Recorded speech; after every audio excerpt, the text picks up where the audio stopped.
Olá, paz e bem. Meu nome é Martorelli Dantas. No dia 18 de fevereiro, agora, com a graça de Deus, eu completarei 55 anos.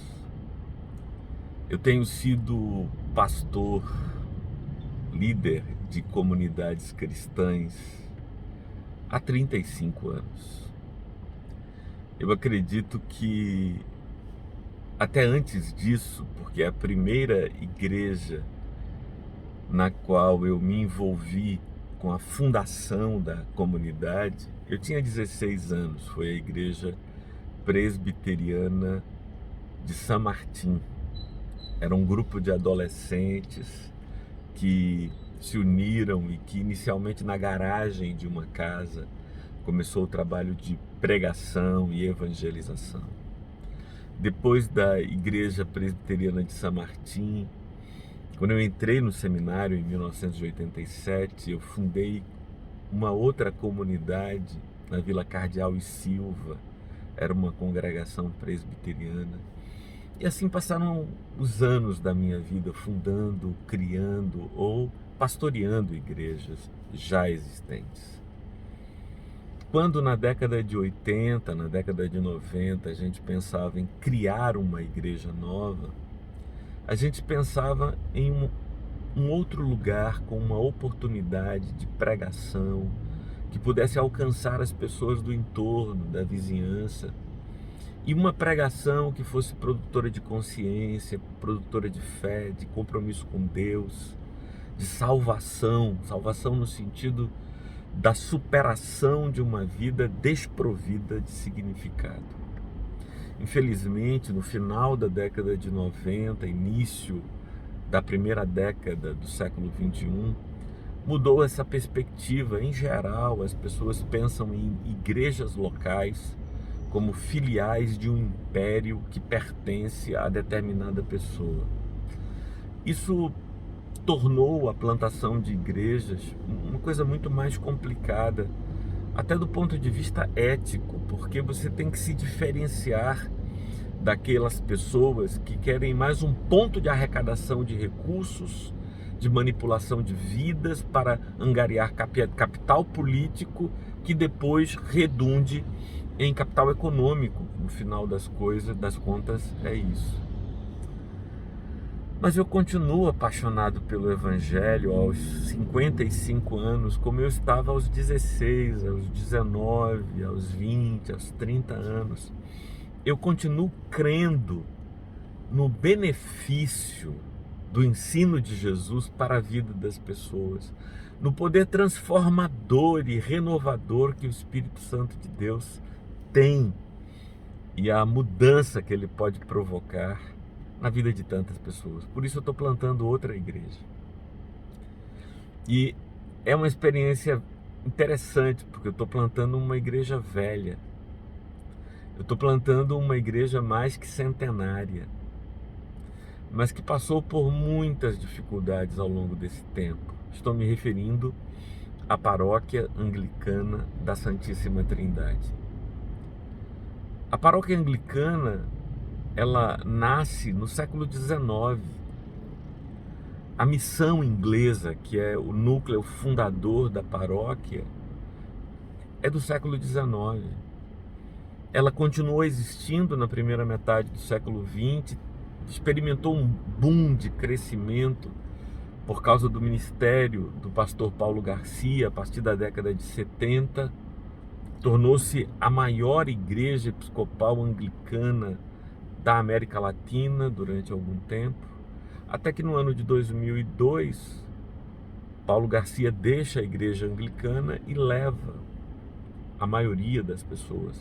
Remanescem ali aproximadamente 150, 120 pessoas, que já não tem templo, porque o templo ficou com a grande maioria que acompanhou o pastor Paulo Garcia, hoje bispo da Igreja Episcopal Carismática, com quem eu trabalhei, porque eu tenho um grande respeito.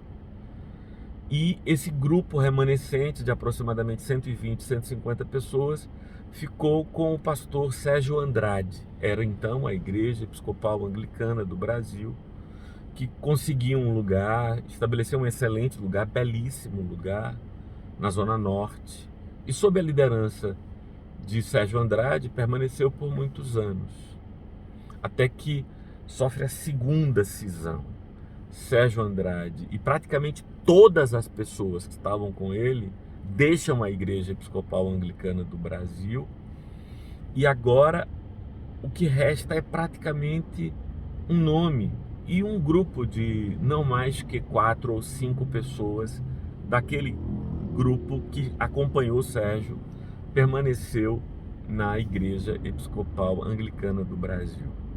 Ao ouvir esse relato, você deve estar se perguntando: por que tanta divisão, né? O que é que aconteceu para que essas pessoas, milhares de pessoas, saíssem desta paróquia na qual eu estou? As duas principais razões foram as seguintes. Primeiro, a Igreja Episcopal Anglicana do Brasil admitiu o ministério feminino, que mulheres podem ser diaconisas, pastoras, bispas.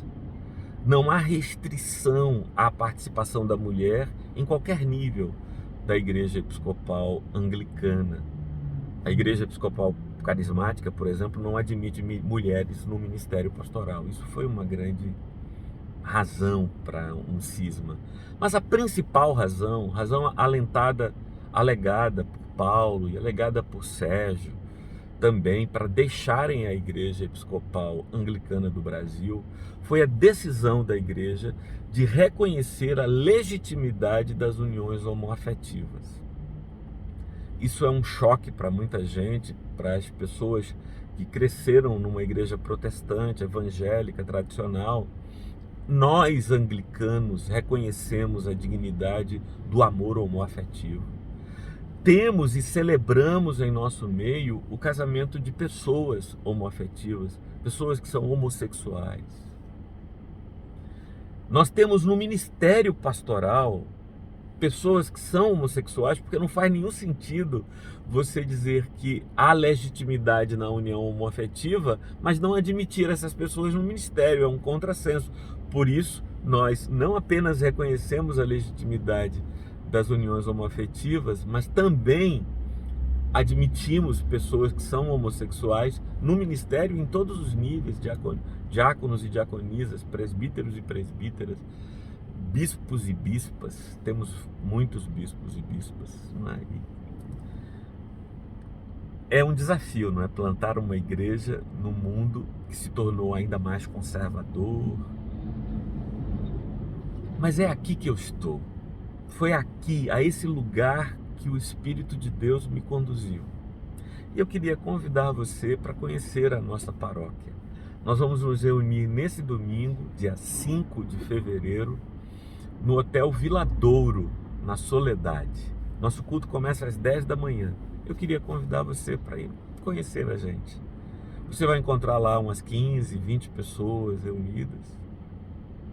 É o ponto de partida. É o nosso ponto de partida.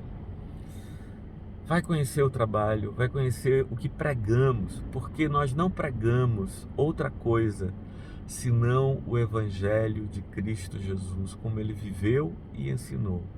E é a consciência e a coerência com esse Evangelho que nos trouxe até aqui, nos trouxe até este lugar, que não encontra distinções qualitativas entre homens e mulheres, nem distinções qualitativas entre heterossexuais e homossexuais.